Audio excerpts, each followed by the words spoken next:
Bom dia a todos. Eu sou a Ana Carolina, esse é o artista visual Elias Occoli e a partir de hoje, todas as terças-feiras, nós temos um encontro aqui com vocês no Cultural Cast, o podcast da Fundação Cultural de Tuiutaba, que é uma parceria com a Prefeitura Municipal.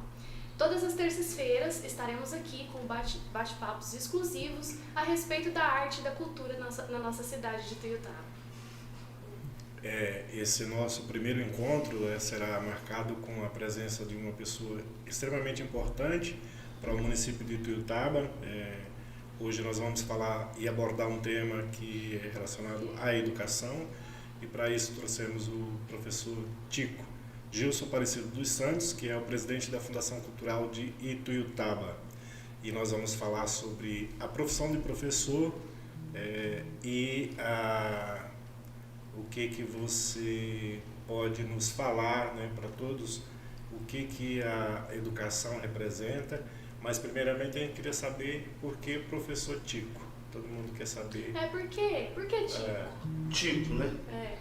Bom dia, Ana. Bom dia, Elias. Bom dia, os internautas. Bondade do Elias falar de importância para a cultura.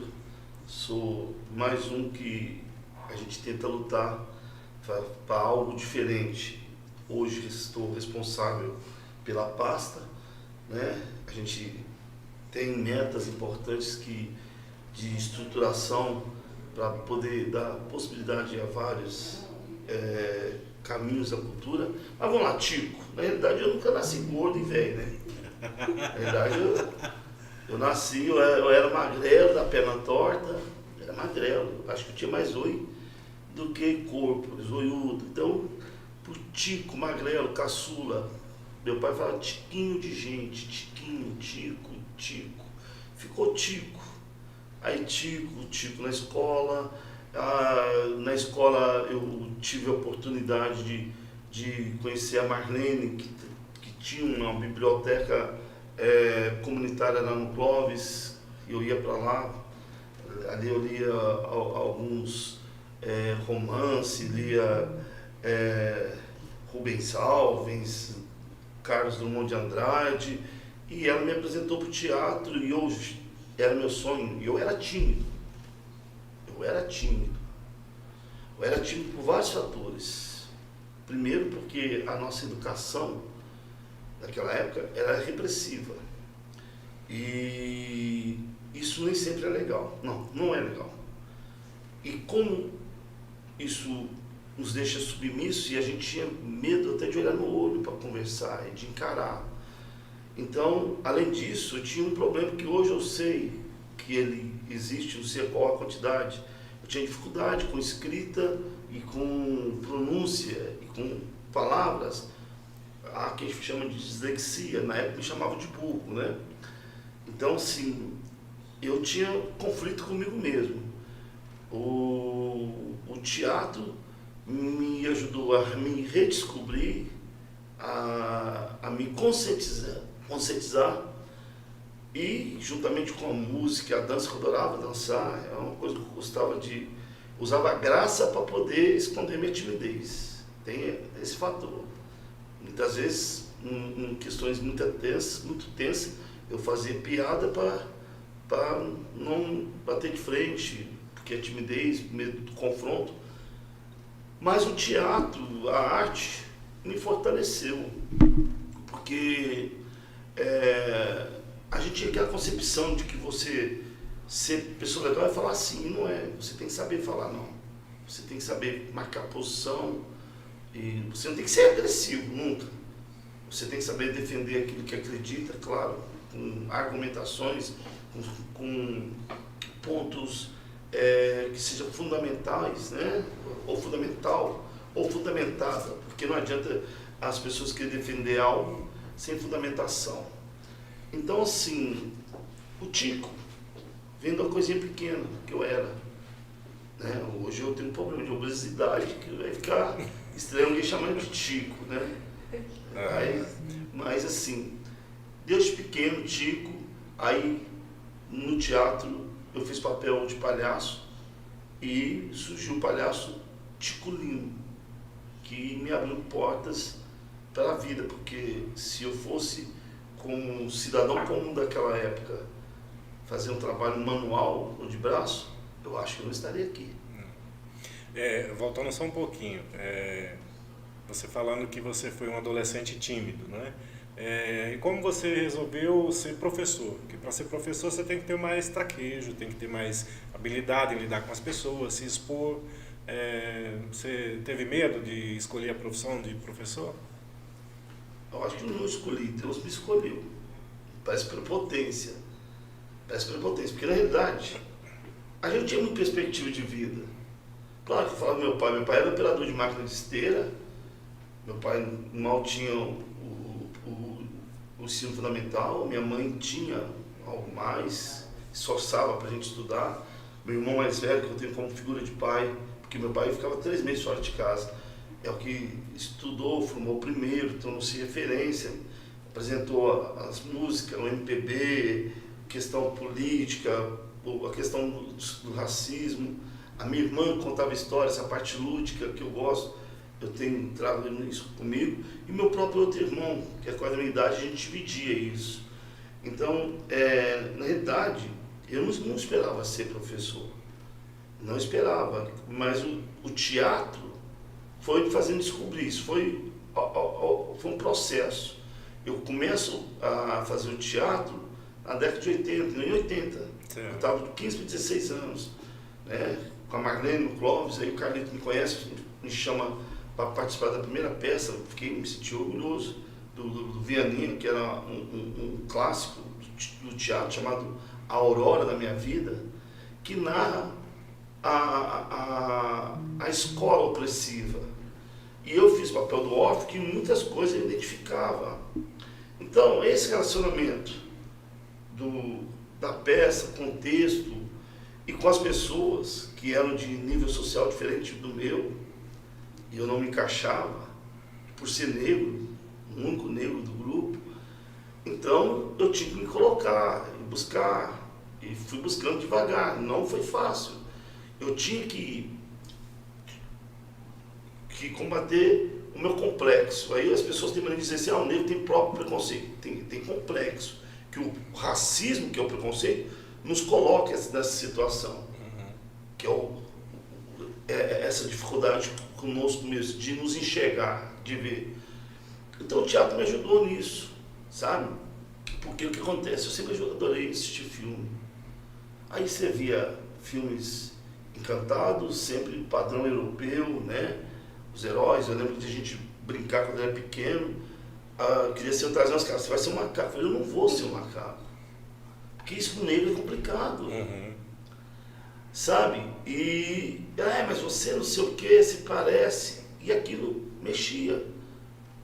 Então, era uma provocação para você. Sim, mas o que eu quero dizer, a cultura que a televisão mostrava no cinema, os heróis sempre brancos. Não tinha o negro como referência. E aquilo mexia, sabe? É aquilo que a gente discute muitas vezes, da pessoa poder se ver. É importante hoje, com um jovem negro que passa o que eu passei, ver que tem pessoas negras que estão enfrentando racismo, igual aquele rapaz que está peitando, ganhou espaço. Você viu lá aquela mulher que nasceu no apartamento e vários outros. E que isso ocorre. Aquilo é lamentável. Não, isso ocorre. Porque eu já sofri muito e o racismo estrutural. Mas o que eu quero dizer é o seguinte, eu acredito em Martin Luther King. O amor vence o ódio. Até o Malcolm X, que pegou o confronto de conflito do negro contra o branco, no final chegou à conclusão que sem ter o diálogo e a compreensão, a gente não vai vencer nenhum preconceito, seja o machismo, homofobia, qualquer coisa. Mas o racismo eu vivi e vivo na pele o tempo todo. Tá? O professor, em cima desse que você está falando, você acha que o teatro é importante dentro da educação básica, formação base, para formar indivíduos mais resistentes, mais fortes, mais conscientes? O que você acha como professor, vendo essa abertura de fortalecer, por exemplo, dentro da educação, ter a inserção mais da questão do teatro, entendeu, Ana? como você falou, que se fortaleceu em cima disso, né? Sim. Que te É, ajudou. principalmente a questão da dislexia também, né? Sim. Uhum. O teatro ele é fantástico porque ele consegue juntar a parte literária, que você precisa de um texto, né? Você consegue juntar a música, porque as peças, a gente tem muitos musicais, vários musicais, e é usado muita música no teatro, mas a arte em si, Elias, a arte ela é importante para a educação. Aí eu não estou falando como professor, eu estou falando porque, cara, eu não queria terminar o ensino médio, eu não via porquê. Você não via perspectiva? Não via perspectiva, eu não via. Eu ganhei a perspectiva do momento que alguém me deu a oportunidade. Uhum. Essa oportunidade, vamos pontuar ela. A Marlene me chama para o teatro, eu vou, eu conheço o MECA, começo a participar, e eu virei notório saberes, que é isso, vamos dizer, experiência. Uhum. Tá? Aí a Cristina Latessa, que era diretora do conservatório, em 86, me chama para dar aula de oficina de teatro. Ali eu comecei. Aí eu percebi como é, que eu estava ainda no ensino médio, eu era muito... Eu vou falar uma coisa aqui, hoje eu vivo brigando com meus alunos, e eu falava, para que eu vou estudar? Até que veio o Silvio foi diretor do Polivalente, e ele era meu professor de OSPB, e ele era historiador. Ele falou assim, você vai estudar para você mudar a sua vida. Isso aí eu lembro muito bem. Então, boa parte das coisas que eu trago, converso com meus alunos, eu acho que, não sei se eu conversei com você, porque eu tive a graça e a honra de ter você como aluna. Eu não sei se você percebeu, eu sempre dialogava com os alunos em pontos diferentes. Porque eu sabia, eu vivia lá na sala de aula, os meus problemas de existencial, os problemas em casa, os problemas sociais, e vários outros colegas tinham, mas a educação, o professor daquela época, ele não era preparado para dar essa atenção. Havia alguns que faziam isso. Havia alguns, graças a Deus, né? Então, eu, enquanto professor, comecei a ficar atinado, assim. Eu sei que cada um é um universo e tentar aproximar. E o que aconteceu? Eu fazendo teatro, eu comecei a montar peça. Interessante, a maioria eram meninas, de 12, 14 anos. E eu ficava feliz, que já estava casado, casei novo, casei com 23 para 24 anos. E nesse momento já estava acima de 20 quando eu fui para dar aula, em 86. Eu sou de 64 a 21 para 22 anos. Então, aí eu trabalhava sempre com adolescente, mas com criança também. E ao mesmo tempo, personagem do Ticulino. Então, eu tive a honra de viver da arte aqui em Ituiutaba. Aliás, eu tive a honra de viver da arte no Triângulo Mineiro, no interior de Minas Gerais. Porque eu animava a festa, que dava uma grana legal, e dando aula aqui no conservatório, eu pude começar, dei aula também, prestei serviço no Teatro Trianinha através da prefeitura, depois fui para Capinópolis e mantendo. Capinópolis, Ituiutaba, Cachoeira, e isso me levou à necessidade da faculdade. Só que acontece, fazer faculdade, aqui a faculdade era particular. Ou se eu fizesse faculdade, eu tinha que escolher entre pagar a faculdade ou sustentar minhas filhas. Aí teve a estudalização, entre aspas, 95 da UEM, e falei, pô, agora eu faço. Adoro história, sabe? E eu passei. Aí foi lá, e aí? Tem que pagar. Eu lembro que no primeiro ano, eu juntei um dinheiro, matrícula. Naquela época dava assim, mês de outubro, sempre tinha muita festa, então a gente tirava uma graninha boa. Dezembro também, que fazia shows na rua, essas coisas. Aí inventava de fazer karaokê, eu vivia da arte. Vivi a arte. Aliás, a arte me deu vida. E as minhas filhas também. Então, o que acontece? Eu lembro que eu fui pagar, acertar a faculdade, eu falei que não vou dar conta. Então, tinha meu ex-sogro que me emprestou uma grana, eu aceitei e falei, e agora? Como é que eu vou terminar? Aí, o Sr. Rubens, que era diretor financeiro, falou, não, vamos fazer o seguinte, eu vou te dar 30% de desconto. Eu falei, tá bom, mas e os 70%? Aí tinha o financiamento. Não era FIES, eu acho que era FIES, do Fernando Henrique, que eu fiz, fui pagar depois que eu estava dando aula na Santa Teresa, como professor. E eu terminei história, depois eu fiz geografia. Ou seja, eu não escolhi ser professor, mas se eu pudesse escolher, eu escolheria. A vida te conduziu, né? A vida me conduziu. Eu falo, Deus me deu, Deus me deu caminho. Deus foi me levando. Tem pessoas que me cercaram e não deixaram que eu desistisse.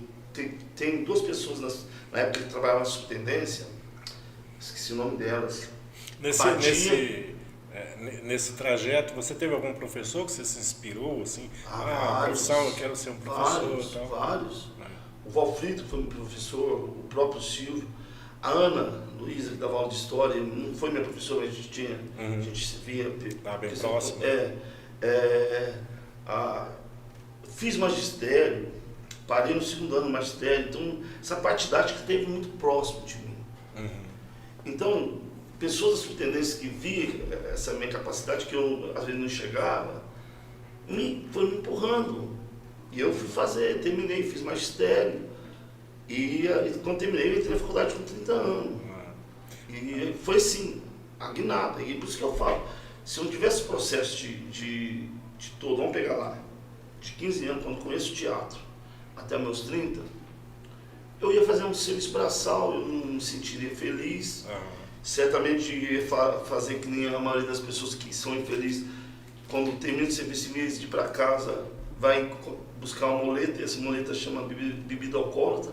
Eu parei de beber aos 30 anos, porque eu sei que isso é um risco. Eu já perdi vários amigos por causa disso. Então, sim, só para mostrar a importância. Quando você pegar a minha história de 15 anos até os 30, enquanto a faculdade, eu renasci. Eu odiava a escola tradicional, mas eu adorava a escola, porque eu jogava, fazia educação física, eu adorava estar lá por causa do teatro, por causa da leitura, por causa da arte. Isso me prendia. Imagina quantos que precisam ser presos, e hoje ser preso assim, serem atraídos pela escola, porque o que eu percebo, graças a Deus, eu tive família. Tinha problema? Tinha. Por exemplo, eu lembro quando eu cheguei em casa com meu caderno, todo orgulhoso, escrevi geografia, mas era com J, então virou gozação. Aí que eu me tranquei. Agora eu vou fazer uma pergunta para a Ana, né, como sua ex-aluna, e um exemplo de pessoa. A Ana está terminando o curso de Direito, é uma menina poliglota, né, fala 5 idiomas, professora de inglês, espanhol, a gente sabe... E realmente de português, né? E de português, que é uma exímio, né, conhecedora, estudiosa. Ana, o que foi o Tico para você como professor? Você tem assim, você poderia falar um pouquinho disso? É legal a gente saber essa trajetória. Posso sair? Não é porque a gente sabe, né, da sua... Eu acho que o bom professor é aquele que consegue ensinar. Mas melhor professor ainda é aquele que não só ensina o que ele sabe, mas ele ensina para a vida. E o Tico é um desses. Como ele disse anteriormente, é muito difícil você encontrar um professor que tenha sensibilidade de tratar cada aluno com o seu universo próprio. E dentro de uma sala de aula com tanta gente, né, você ensinar ali uma matéria como história, né, como geografia, é complicado. Porque além de você passar a matéria, às vezes as pessoas não estão querendo ouvir. Jovem, né? Adolescente, cheio de problema também, porque cada um no universo próprio. E também tem aqueles que não querem aprender. Igual, por exemplo, eu odiava geografia. Geografia pra mim era uma tortura. História eu era apaixonada. Mas geografia era algo que eu não via sentido. E o Tico, com a sensibilidade dele, era que ele viu que eu não tinha entusiasmo nenhum, né, nas aulas de geografia, como eu tinha nas de história, porque ele era professor das duas disciplinas. ele me mostrou a geografia de uma forma diferente. Ele usava esse universo de palhaço, do ticolinho? Ele sempre foi muito extrovertido na sala de aula, né? Então, quando ele estava desenhando, por exemplo, os mapas de geografia, inclusive eu tenho fotos, quando ele estava desenhando os mapas de geografia, né, nas aulas, ele brincava, olha, tá parecendo uma coxinha, mas não é. Então acaba que chamava atenção, né, da gente. E me abriu, eu falo que o Tico, ele foi e é importante na minha vida em muitos sentidos. E é uma pessoa que me inspirou muito, porque ser professor, você sempre precisa de ter alguém para você se espelhar. E essa sensibilidade do Tico, né, esse cuidado que ele tem com cada aluno, me inspirou muito. Muito mesmo. Realmente o professor Tico é um paizão para uma galera imensa da cidade de Tuiutaba, né, e região, né, que você deu aula em Cachoeira, né, e em Capinópolis. Tico, como que foi essa fusão de ser professor e ser um empreendedor da economia criativa ao mesmo tempo, né, que é a atividade de palhaço, né? Que a gente sabe que você exerce, é um grande profissional.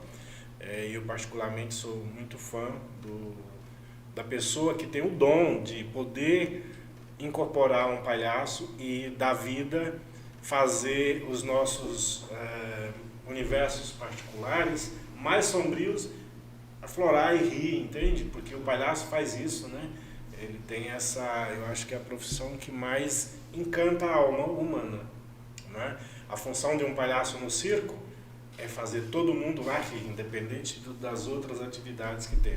E você, como esse profissional que eu conheço, já vi você se apresentar várias vezes, e sei da sua grandeza.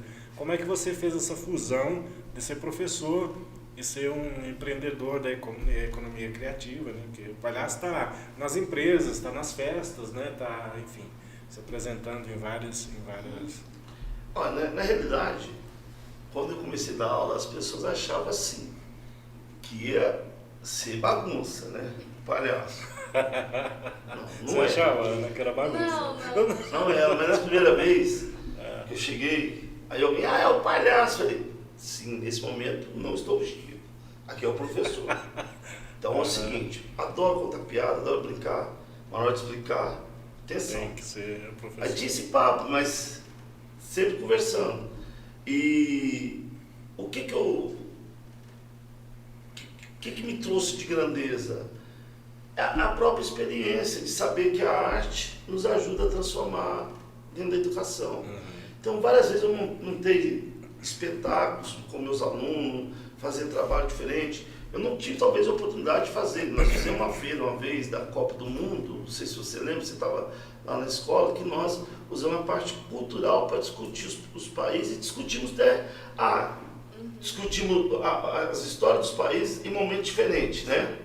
Durante a Segunda Guerra Mundial, Guerra Fria, umas coisas assim, pela a parte cultural, que fala assim, não adianta só falar da cultura e parte física, mas vamos tentar entender o aspecto político.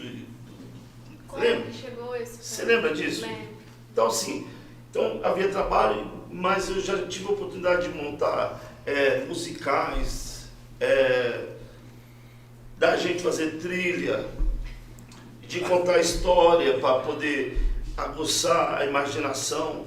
Por exemplo, a história do Corpo Seco, que tem várias versões, né?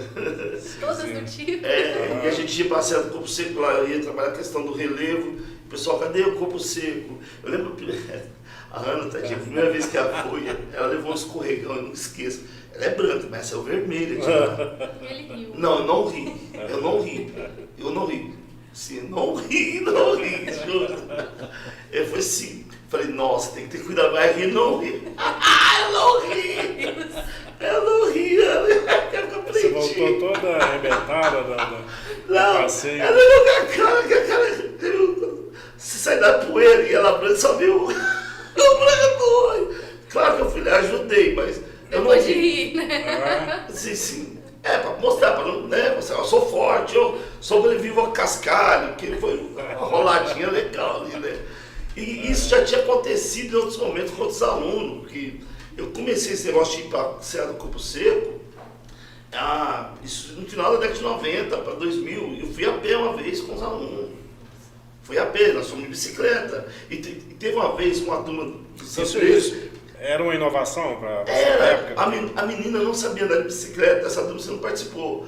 E ela caiu, não, e ela era mais branca que você era. Ela não caiu na serra, mas ela caiu na bicicleta toda hora. Ela aprendeu na versa para poder ir com a gente.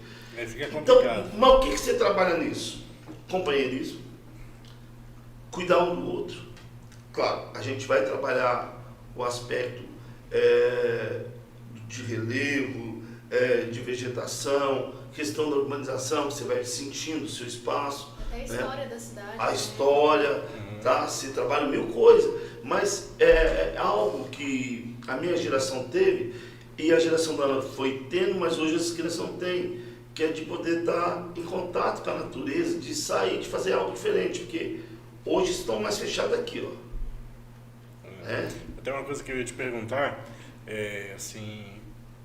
não falando de educação em relação à política, né? Mas a educação a partir da pandemia, por exemplo, que a gente sabe que o mundo inteiro se transformou de alguma maneira, foi obrigado a se inserir dentro do universo tecnológico com urgência e urgentíssima, né? Em relação ao ensino, a levar a maneira de ensinar ao aluno de uma outra maneira. Como você vê a questão do professor hoje dentro dessa nova cara, né, de ensinar, esse contato com o aluno? Isso vai ficar, isso vai melhorar? Você tem uma perspectiva assim? Mas O mundo muda. A forma de ensinar também. O que eu fiz, não vou dizer que era algo totalmente diferente do passado, porque certamente alguém fez isso no passado. Mas na minha época, a gente sentava em fila e eu gostava de fazer círculo. Eu falava, quem fica em fila é quem olha aqui, ó. Eu em círculo, eu abro o meu ângulo, eu abro o meu raciocínio. Então, o que eu quero dizer? Nós, seres humanos, a gente tem que estar aberto às mudanças. Elas são impactantes, elas causam traumas, trazem problema, mas trazem solução. Isso aqui pode ajudar muito, depende da forma como é usado. Depende da forma. Então, porque, por exemplo, eu, em plena era digital, eu vou encher um quadro de texto? Não vou fazer isso. Tem que se adequar às novas... Eu posso usar... Tanto que antigamente fazia fulano da aula, só conversa. Não, eu estou explicando. Né? É oral, estou explicando, porque o conteúdo estava no livro, mas hoje a gente pode usar documentário, filmes, e a gente usava muito isso, né? Filmes, documentário, porque a gente tinha uma escola boa, com boa estrutura, a gente fazia isso. E ali a gente fazia debate, a gente criava situações de debate, porque o conflito, o debate, ele leva à reflexão, e a reflexão nos leva a sair do ponto de conforto do cérebro, e a gente vai fazer raciocínio, vai buscando mudança. Nós somos, como diz o Raul Seixas, uma metamorfose ambulante. Na realidade somos isso. Só que nós somos tão pregados aos dogmas.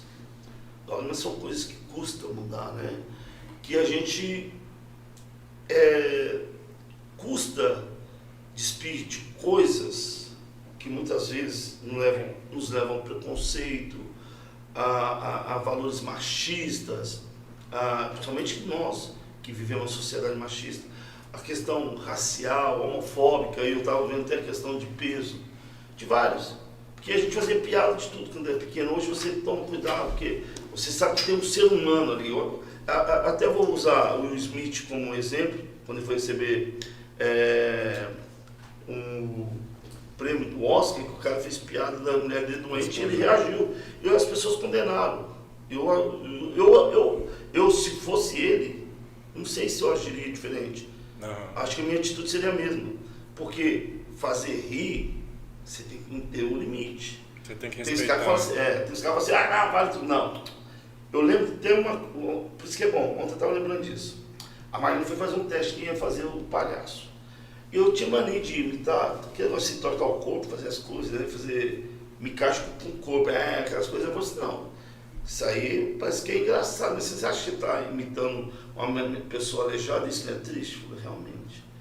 Usa diferente, usa a sua forma. Você entendeu? Então, assim, o problema que as pessoas hoje trabalham muito com a questão de fazer rir é de chocar o outro e constranger e ofender. E não é aí que está a graça.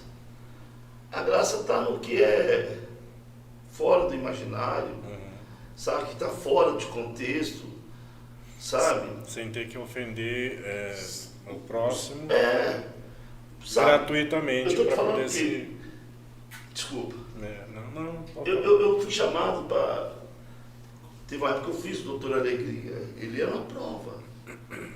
Uai, você fica num limite entre das pessoas que estão ali beira de morrer, criança, famílias sofrendo, você tem que trazer alegria. Mas você tem que ter a dosagem. Senão você afeta. Nunca cometi erro. Sim, por isso que eu estou te falando. De repente, porque de ver o gordinho, querer fazer piada com o gordinho. De ver o careca e fazer piada do careca. Meti, mas é isso que eu refazer. Porque aí, o que acontece? Eu tenho que me colocar no lugar do outro. Então, sim. Para saber exatamente o ponto do ridículo ali, né? É onde dói, né? Porque a pessoa ela é formada de sentimentos. Eu vejo que as pessoas partem muito por essa, que a pessoa pelo aspecto étnico, pela questão de gênero, e tenta tirar isso. Era comum fazer piadas, questão de gênero, que as pessoas faziam até os trapalhões, né? Questão gay, questão racista, que eles falavam, questão no sul, mas há várias formas da gente mesmo, quando a gente está reunido, começa a conversar e falar besteira, a gente ri de coisas bobas, coisas simples. Que hoje é politicamente incorreto, né? Você brincar, mas na realidade, aí você entra a questão do ofender o outro, né? Mexer com sentimento, né? Aí você volta naquela questão que você me perguntou, da questão do pós-pandemia. Eu estava lendo um texto sobre o marco civilizatório,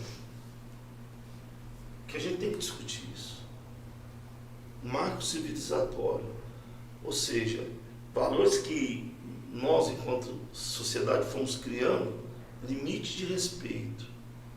À medida que o ser humano foi evoluindo, foi criando padrões, falando, isso não pode.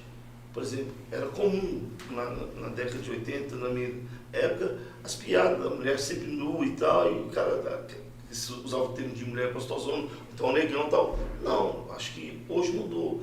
Porque nós evoluímos, nossa alma evoluiu. Então a gente vai fazer um limite. Conhecimento, então, né? Eu não vou fazer piada igual na década de 50, que era extremamente racista. Você pegava um filme lá americano, as pessoas negras beiçudas como se fosse coisa defeituosa. Os desenhos, sabe, os africanos como se fosse uma besta. Até na própria arte mesmo. A gente pode pegar o período modernista, né? Todas as obras são, né, quando aborda a questão negro, por exemplo, eles são pintados de uma maneira bem deselegante, né, vamos dizer assim. Os trabalhos são assim, valorizam demais o olho, o nariz, Sim. a boca, como se fosse uma caricatura, né, de uma pessoa. A música, eu estava ouvindo a música do Tião Carreiro, aquele que ele fala que ele raspa a cabeça da mulher, fez a morena careca dar uma volta na praça.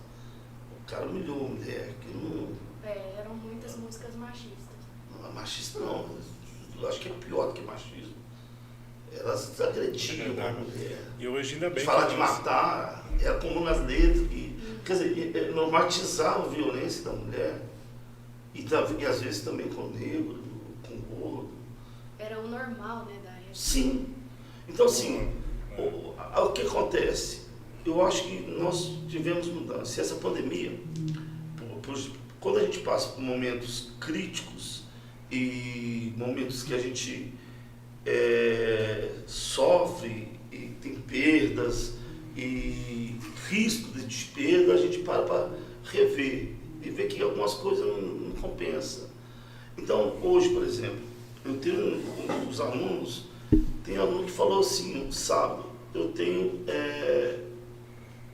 não consigo viver, me socializar, sabe? Eu sou sociofobia, sei lá o que ela usou o termo, e o que está acontecendo? Eu vejo jovens, inclusive meus netos, que estão na adolescência, porque eu tenho um netinho de 1 ano e pouco, está descobrindo a vida, mas de 10 anos eles estão pegando o celular, vai para o quarto para jogar com o outro, eles estão isolando, estão se fechando, parece que essa pandemia fortaleceu cada vez mais esse isolamento. A família não reúne mais para almoçar, senta para almoçar, ou para conversar, contar história, ou os vizinhos não reúnem mais para sentar fora, para conversar, viver momentos. Não há mais aquela coisa comunitária.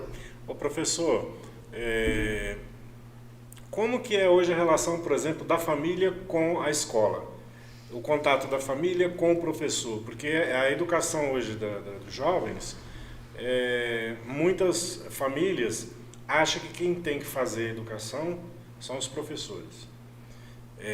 E você está falando da questão do isolamento, né, da criança, do adolescente, que em casa não tem diálogo, o diálogo que ele tem é o universo digital, né?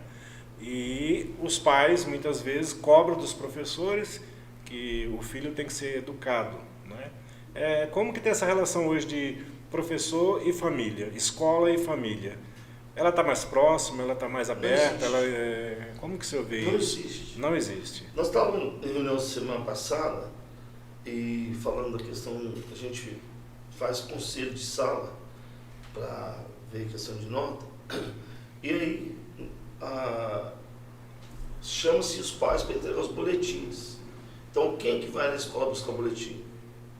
Do aluno que não precisa, ou seja, do aluno bom que está ali, vai lá saber, vai conversar e tem interesse.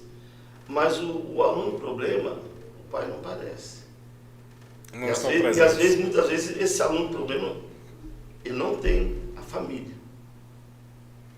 Ou se tem, é desestruturado. E você como professor, como que você vê isso? Como que poderia ser? Isso é terrível.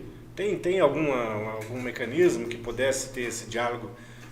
Eu acredito que na vida tudo tem solução. O problema é que hoje, o que acontece? Primeiro,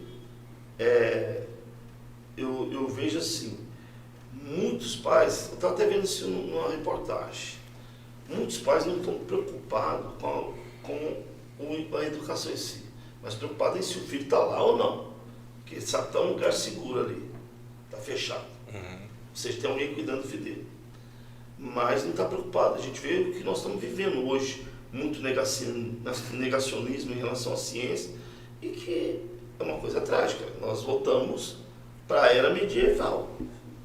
É triste. É triste. Você tem coisas bem claras que mostram, a ciência mostra. Quando a gente fala ciência, pessoal, deixar bem claro para quem está nos vendo, eu não estou negando Deus, não. Quando eu falo de ciência, eu não estou negando Deus. Quanto professor, eu falei que Deus me trouxe para ser professor. Então é o seguinte, eu acho que tudo isso, a ciência, a descoberta, a evolução do homem, ele tem a ver com a criação divina. A gente não nega. Só que as pessoas tentam fazer aquilo, como se a ciência fosse anti-Deus e colocar Deus como ciência. Não. Sabe? A ciência caminha, ela traz soluções para coisas que a gente não tinha, ela nos abre a mente. Eu acredito na fé racionalizada. Então, o que acontece? Infelizmente, boa parte das famílias hoje vê a escola como forma de matar a fome da criança ou uma creche, mas não vê a escola como parte da educação. Parte, porque a educação é em casa. A escola complementa com conhecimento. Eu ser educado ou não, eu sou educado em casa. Então, não sou eu, professor, que vou educar filho de ninguém. vou saber respeitar, igual minha mãe me ensinou, respeitar o professor, respeitar os colegas, saber o limite. Respeitar os mais velhos, né? Isso. Respeitar o próximo, né? Professor, eu vou perguntar uma coisa que eu, por exemplo, me incomoda. Eu sou um artista visual, como vocês sabem. Meu trabalho já alcançou muitos lugares no mundo, né? Mas antes de eu me tornar artista, eu aprendi a negociar as duras penas da vida, né? Eu vendi panelas na rua, eu fui vendedor ambulante de porta em porta. Eu acho que meus primeiros trabalhos, isso me deu uma bagagem muito grande de lidar com gente. Eu gosto muito de lidar com gente. E aprendi a vender. Eu acho que me ajudou muito no meu processo como artista. Mas uma coisa que eu vejo e sinto muita falta dentro da educação, por exemplo, não existe um amparo, uma orientação voltada para esse assunto, por exemplo, de empreendedorismo.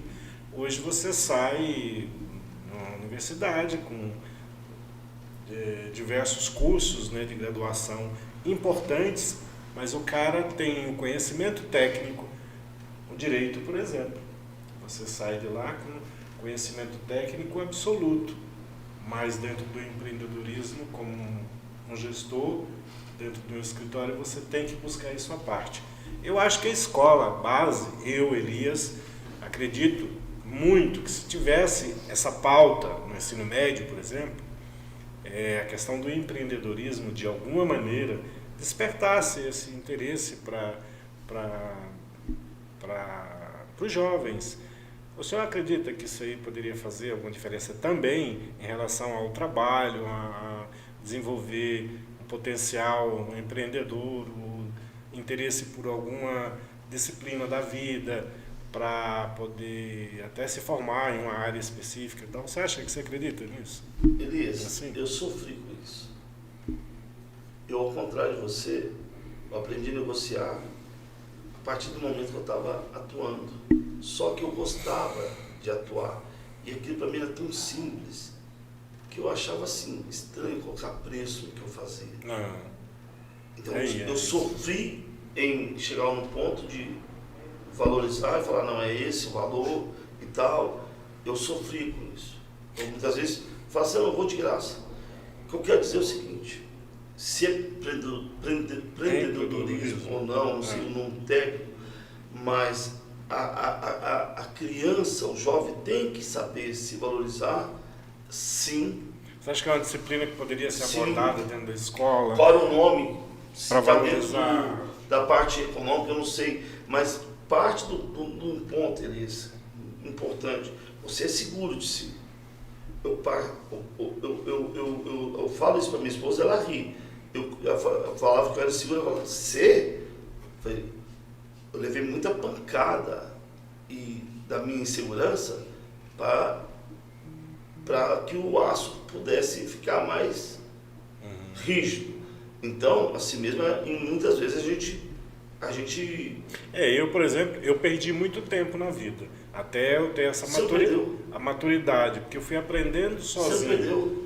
Entende? Assim, eu acho Você que perdeu, você construiu. se eu tivesse... É o tijolo. Mas se eu tivesse tido, acho que um amparo na escola, por exemplo, Mas tudo tivesse bem, orientação, poderia ser um profissional com um reconhecimento maior com a idade menor. Então, sim, isso eu concordo. Você tem entendimento. Pois mas é o teu negócio. O que acontece? Lá no ensino, nós somos mais ou menos contemporâneos de idade, sou um pouco mais velho que você, mas a nossa educação foi mais repressiva.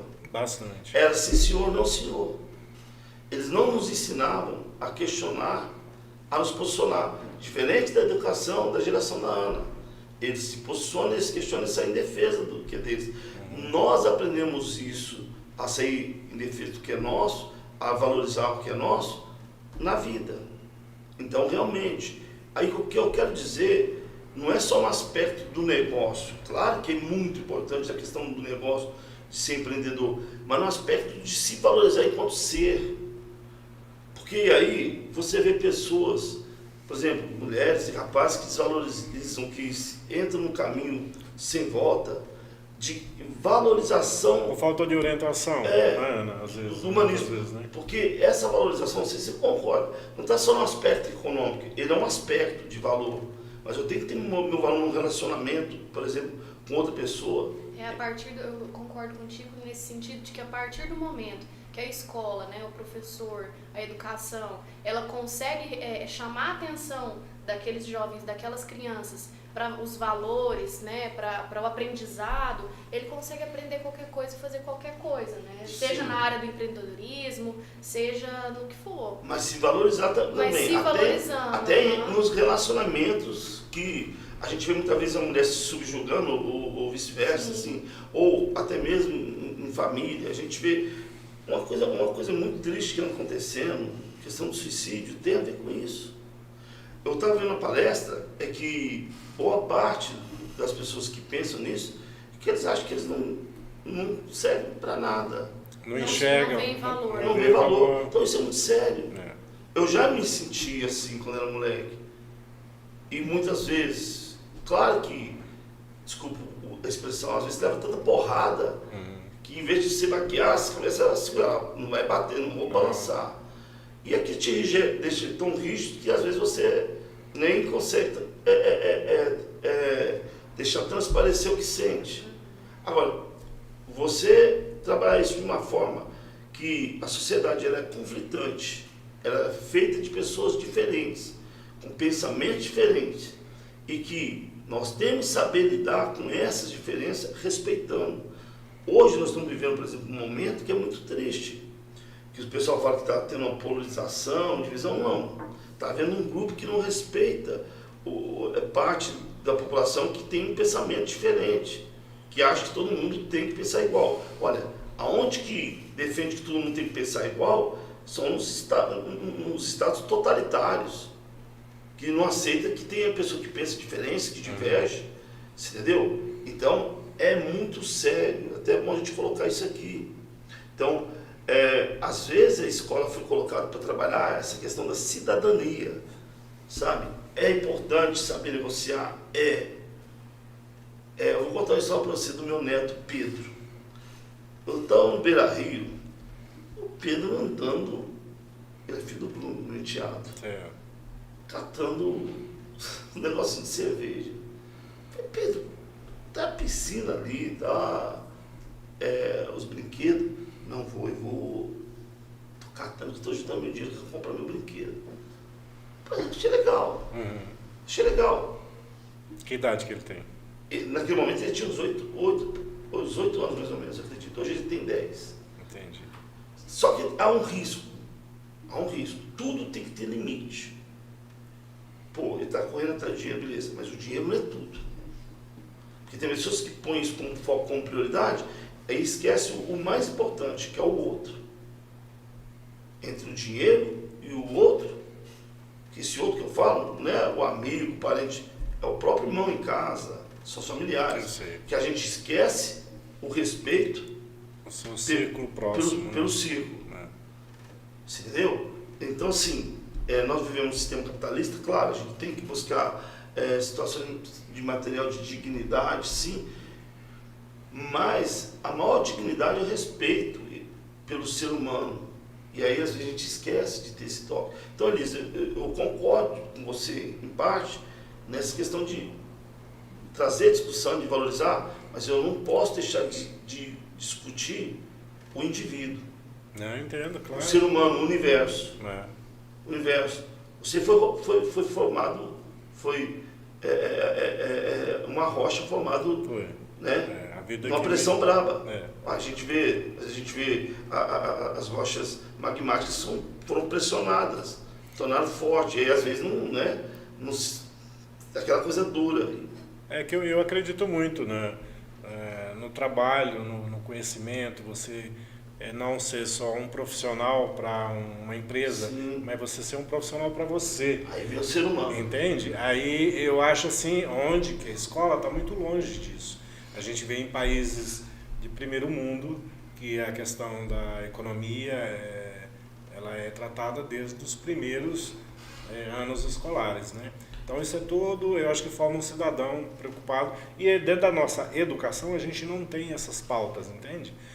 São coisas que estão longe. Só quando você chega na universidade, pá, aí você tem Existem, mas não são prioridade. Mas a universidade, o que acontece? O professor é consequência da universidade.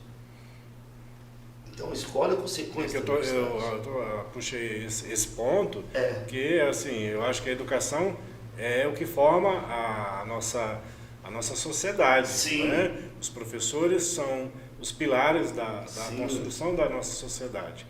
E eu acho que todos os assuntos, né, relevantes para a vida, do conhecimento e a questão do trabalho, do empreendedorismo, da economia e tudo mais. E eu acho isso interessante e eu sinto falta. Eu vejo, fala-se demais em educação, em artes, projetos. Tem coisas que, né, é isso que eu te pergunto, você acredita que isso aí vai melhorar na escola? Eu acredito, só que ele tem que ser além do negócio, ele tem que trabalhar a capacidade da pessoa se posicionar. Mas voltando um pouquinho aqui naquele tópico da pandemia, que eu acho que se enquadra também, às vezes a gente está tão preocupado, né, com tópicos como economia, história, geografia, todos são importantes. Mas e a questão da arte? A gente percebeu que durante a pandemia todo mundo sentiu falta da arte, às vezes porque a nossa Constituição Federal ela não garante o lazer, né, como é um direito fundamental de todo cidadão, o direito ao lazer e à cultura. E às vezes as pessoas acabam falando, mas não pode se gastar dinheiro com lazer e com cultura e não gastar com saúde. Às vezes esquecem que não é um ou outro, é um e outro. E com a pandemia a gente viu isso daí, que a cultura a arte é importante. A arte alimenta a alma.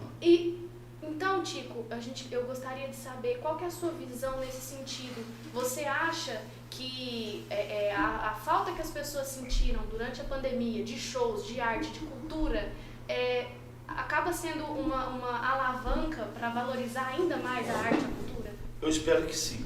Que infelizmente nós vemos várias pessoas, somente quem defende o sistema liberal, que não valoriza, eles têm medo da arte, porque a arte ela consegue expressar o que a alma sente e ela traz em discussão tudo isso que nós estamos fazendo.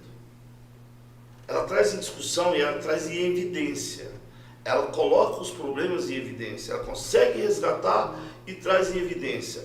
E muitas vezes quem está numa situação cômoda de poder econômico, seja lá que for, ele não quer ser confrontado. Não quer ser confrontado com racismo, não quer ser confrontado com homofobia, com machismo, sabe? Com a questão da obesidade. Então as pessoas querem viver no seu campo. Então a arte é essencial, ela é essencial na cultura, é essencial na vida. Inclusive, aí, eu queria que vocês tocassem nisso mesmo, nos remete agora à Fundação Cultural. Porque as pessoas pensam que fazer arte é fazer evento, né?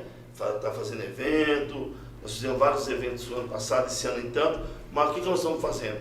Nós estamos estruturando a parte burocrática, dando uma estruturação dentro da fundação para viabilizar projeto de abraçar o pequeno empreendedor artístico, seja artesanato, seja o cara do hip hop, seja o dança de rua, seja o escritor, o cantor, quantos que gostariam de apresentar. Aí eu pensei que você ia fazer uma pergunta que eu tenho que falar e você não me fez, e você passou por isso.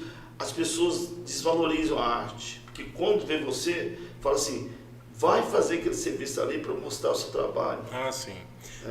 É que, assim, eu acabei não puxando o assunto da arte, porque a gente estava falando sobre o professor Tico. Mas a arte tem a ver com o professor Tico e com a educação. Exatamente. Então, assim, é um outro viés e um poço sem fundo falar da arte. Principalmente numa cidade do interior do Brasil, do interior de Minas, e extremamente rica culturalmente, de pessoas extremamente rica culturalmente, financeiramente, mas com mais distribuição de renda. Exatamente.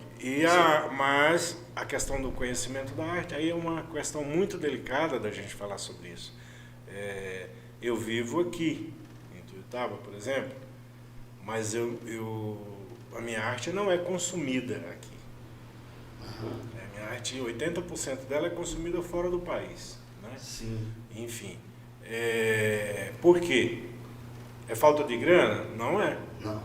Então, é falta de conhecimento? Não sei. É falta de políticas culturais? Com certeza. Não é?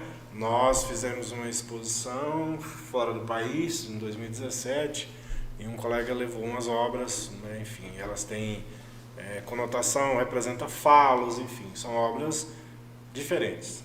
E lá, um cliente comprou 5 obras, ele e a esposa.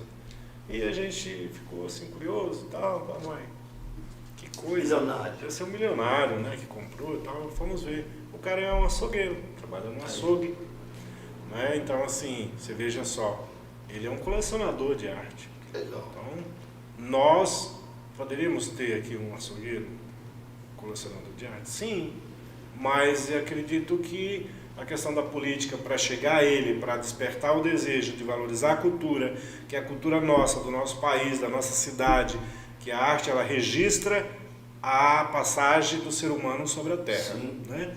Então o cara desse, ele não tem esse conhecimento, o poder econômico dele é muito pequeno para ele poder tirar dinheiro para comprar uma peça para pular, para fazer uma coleção, enfim.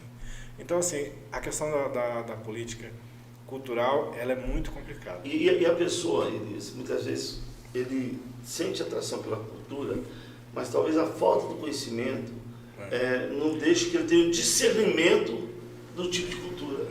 Ele se confunde, sabe, você entendeu? Professor, então a educação está linkada. E tem mais uma coisa, tem muita gente que tem medo da cultura. Sim. Acha que é uma coisa extremamente elitizada, entendeu? Nunca. Você chega num bairro de periferia e vai falar em cultura, vai falar em exposição, o cara acha que ir numa exposição é só para gente da elite. E não de quadros, né? Uma exposição de arte, enfim, que seja lá no museu. Ir no museu.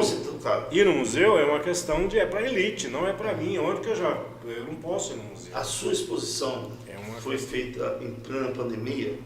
Tinha 2 jovens que estavam lá no Musai. E a menina, quando entrou, olhei nos olhos dela e ficou assim, mas é lindo. Essa menina vive no subúrbio, ela nunca teve oportunidade. Então, aquilo que eu falo, a arte está no ser humano, mas o conhecimento, né, e isso tem a ver com a educação, muitas vezes não dá a oportunidade dela ter acesso. Ou seja, não só a arte visual, que são as pinturas ou mesmo hoje nós temos os vídeos, né? Mas a questão de música, poema, a dança, tanta coisa que expressa tanta sensibilidade e que a gente deixa de passar despercebido. Aí eu quero voltar numa coisa que eu acho importante, é que nós estamos tocando na questão da arte. A arte tem a ver com a memória, do buscar. E a memória tem a ver com o que eu sou, o que eu fui, aonde vou. E o que acontece? Nós estamos tentando fazer esse trabalho dentro aqui do município, com apoio da prefeitura, da prefeita Leandra Guedes, de aumentar a possibilidade não só de você viabilizar o turismo, tendo a arte, o museu, o memorial, mas de registrar. Por exemplo, para quem não sabe, a gente tem um arquivo com toda a história de Tuiutaba, que até então, nos governos passados, estava no canto. Hoje, graças à prefeita, nós vamos ter uma sala lá na fundação, né, com ar-condicionado, com computador, digitalização, com as pessoas que querem procurar e pesquisar. Ter acesso ao e isso faz parte. A gente, quando a Ana fala de conhecer a história, tem a parte da arte. Você tem o seu pai, que contribuiu, que era historiador, escrevia. Ele ajudou a fundar a Petrobras, teve a parte econômica, mas existe a parte da arte linkada. Meu pai é operador de máquina, ele deixou a marca na serra, construindo a subida, o avô dela, com a oficina, e a sociedade ela é marcada pelo trabalho, pela questão, linkada à questão econômica, mas que os movimentos artísticos. Ituiutaba é rico, não só na música, é rico na literatura, é rica, né? É rica na dança, em todo aspecto, principalmente na expressão cultural popular, né? O congado, catira, o folia de reis, todo o aspecto de cultura. E uma coisa que a gente esquece, que nos era muito importante, que talvez a geração da Ana não viveu tanto: brincar. Brincar, né? Brincar. Ana, essa semana, e depois eu queria que vocês convidassem, sugerindo, tá? A professora Betânia Latessa e o reitor da UF, porque o Museu do Brinquedo agora é fato. É fato. Ele existe. O Museu do Brinquedo, professor, engasguei com água. Você estava nos falando outro dia, existem poucos museus do brinquedo no Brasil, não é? Esse vai ser o segundo de Minas Gerais. Do estado de Minas Gerais. Isso. E sim, não é só a gente pegar brinquedos antigos e guardar, não. Nós vamos ter o trabalho de resgate de brincadeiras, que muitas vezes envolvia a comunidade e a família, a parte lúdica, a parte de contar história. E tinha mais uma outra coisa que você falou, que a partir desses brinquedos dava para fazer réplicas em tamanhos grandes para colocar em nas praças, sim, como esculturas, sim, né? Enfim, um peão, um estilingue grande. E é um projeto que é importante, né, nessa valorização da arte e da cultura, que às vezes as pessoas acham que a arte e a cultura estão muito longe delas e não percebem, né, que a arte e a cultura está ali junto. Exatamente. Às vezes, por exemplo, eu estou imersa na minha comunidade ali, da periferia, qualquer coisa assim, ali tem arte, tem cultura. Mas às vezes eu estou tão focada no outro, né, no que é arte lá fora, o que é arte longe de mim, que eu não valorizo a minha própria. E discrimino. E discrimino, justamente. Que... Então a Fundação Cultural tem tido esse trabalho importante, né, de descentralizar a cultura aqui na nossa cidade, de trazer a cultura, né, levar a cultura, trazer a cultura para todos os bairros, né, para todas as pessoas, e não só isso, mas mostrar que Ituiutaba tem muitos talentos. Muitos, nós temos realmente. Ituiutaba tem a expressão, né, de que é um celeiro cultural. A música, nós temos aí um Conservatório Estadual de Música. Mas se você pergunta para um jovem ituiutabano quais são as riquezas da própria cidade, ele não vai saber falar. Mas é porque falta o tal fomento que faltava, hoje está havendo. A política pública de incentivo voltada à cultura, né? Porque é uma coisa que a gente tem que relatar. O que acontece? Então, a fundação hoje é mantida pela prefeitura. A prefeitura tem um orçamento X. Né? Então, dentro das possibilidades, nós estamos fazendo. Mas, infelizmente, os atuais governos, estadual e federal, não têm uma política de incentivo. Que até então, um tempo atrás, a gente tinha, você podia buscar verba, projetos, incentivar várias atividades culturais. Acredito que podemos ter o retorno disso, e isso é importante. Isso faz a gente poder valorizar uma feira itinerante, né, que pode ser não só de artesanato, de alimento, e aí vem a questão da pessoa fazer o seu negócio, vender, ser empreendedor, que nós estamos vendo lá na praça, quando a gente está fazendo a feira ao luar, as pessoas que vão e vendem, ou ficam apaixonadas, a Dona Divina monta lá o pastel, ela vendia uns 80, falei, que beleza, sabe? E aí a menina do açaí tem aqui está vendendo parte de queijo e tudo mais, como tem pessoas que fazem potos e por aí, ou seja, quando você começa a fazer essas atividades, e eu estou vendo que nós temos vários tipos de feiras dentro da administração, e isso é importante. Inclusive, trazer uma novidade para vocês, em novembro nós vemos com boas movimentações. Nós vamos ter Mostra Seu Talento. Inicialmente será na praça do Mar Natal, dia de sexta-feira. Quem quiser fazer inscrição, só olhar lá no portal do Facebook. Nós vamos ter, é como se fosse um show de calor. Não vou usar o termo festival, porque não é festival. É um show de calor que vai premiar, vai dar violão e vai dar direito a pessoa gravar. E a gente vai fazer o mês de novembro até dezembro. Claro, nossos focos são estudantes, mas está aberto para todo mundo. E, paralelamente, a Fundação está organizando. Você que não tem onde assistir a Copa do Mundo, nós vamos ter um lugar bem legal, com TV LED, som e show e com feira, tá? No dia do Jogo do Brasil. E vai ser lá na praça 16 de setembro, que é a Praça do Bairro Progresso. Então, assim, novembro a gente vem e a gente quer trazer esses feirantes junto. A gente quer aproveitar esses momentos que as pessoas estão a fim de sair dessa pressão toda, vai curtir a Copa, vão curtir a música, mas dá a oportunidade de fomentar os negócios. Tico, porque realmente a Fundação Cultural transformou a Praça Mário Natal e, consequentemente, o bairro Natal. Né? Em tão pouco tempo, principalmente aí, durante um período de pandemia. Hoje a Praça Mário Natal, ela toda semana tem um evento, tem a feira, as famílias vão lá para estudantes. Então, assim, transformou o bairro Natal. Esse é um projeto que você quer levar para mais bairros? O que você vê aí para os próximos 2 anos para a Fundação? É nosso sonho de consumo.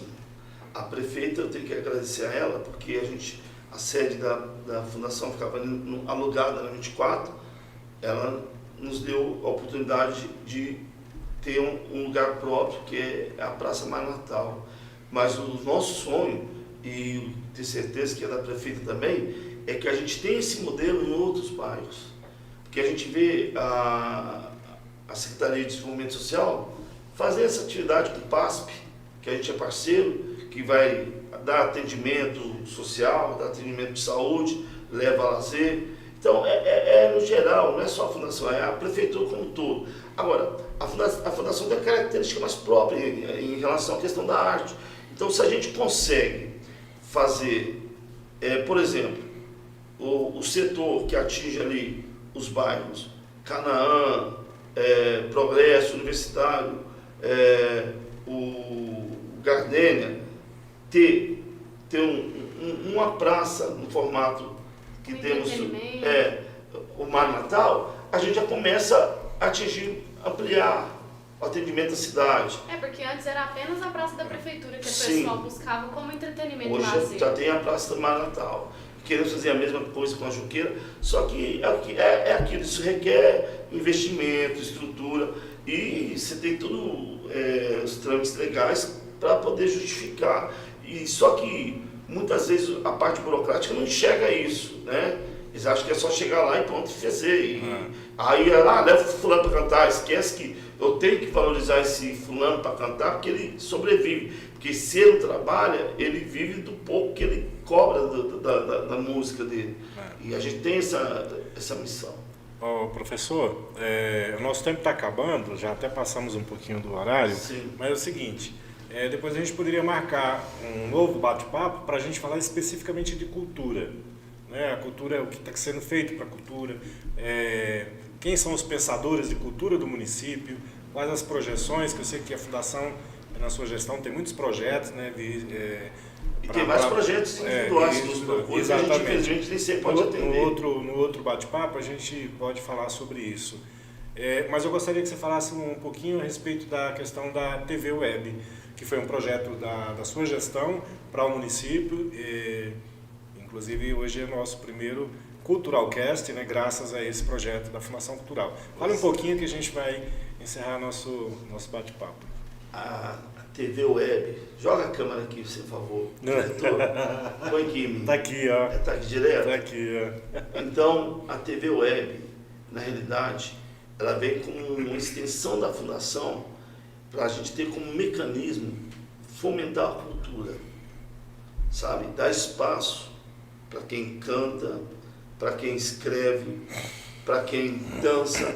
E nós teremos aqui atividades culturais, nós temos um teatro que vai ter tipo programas de calouros, a gente vai dar oportunidade para as pessoas cantarem, dançar, seja toda a idade e seja todo o segmento da cultura, não só a música sertaneja, MPB, samba, e é isso.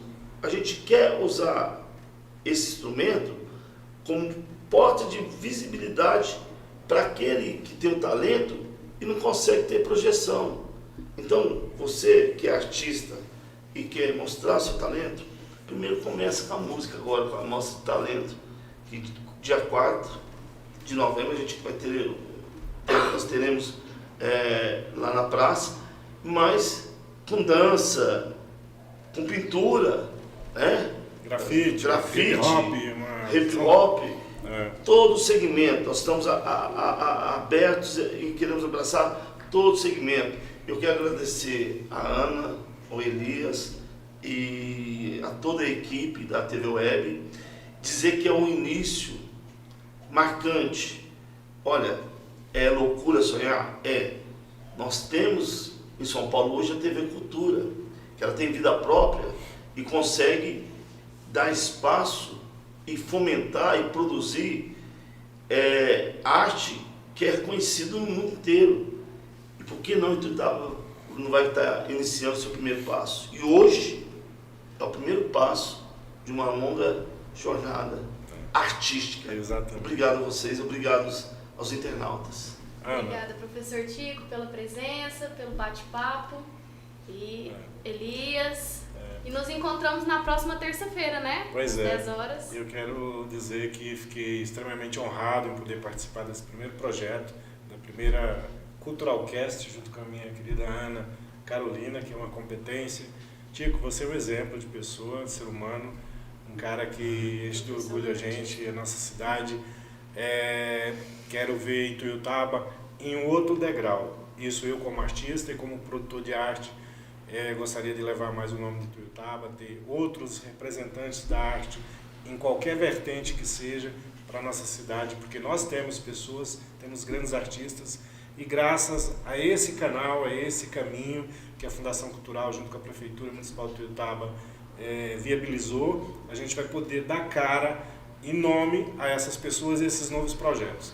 Então a gente vai com certeza nos encontrarmos aqui em outras ocasiões, com outra galera, você vai estar sempre aí conosco. A gente fica feliz aí com a galera que estava online aí nos assistindo. Na próxima terça-feira terá outros convidados aqui. E é isso. Eu queria te falar uma coisa. Fala aí. Eu aprendi a andar com meu pai e minha mãe pegando na minha mão. As minhas filhas também, eu aprendi a andar de bicicleta com alguém segurando a bicicleta. As minhas filhas aprenderam a andar de bicicleta, eu segurando a bicicleta para elas. Então eu quero agradecer a prefeita, porque a fundação é uma parte da prefeitura. E quando a prefeitura nos dá a mão e ajuda a caminhar, isso faz a diferença. E vai fazer diferença. Obrigado, prefeita. Obrigado à Câmara dos Vereadores. Tá? E obrigado a cada um que contribui, principalmente vocês que estão no dia a dia nessa batalha pela cultura. É isso obrigado. aí. Parabéns para todos. Obrigado. Valeu, galera.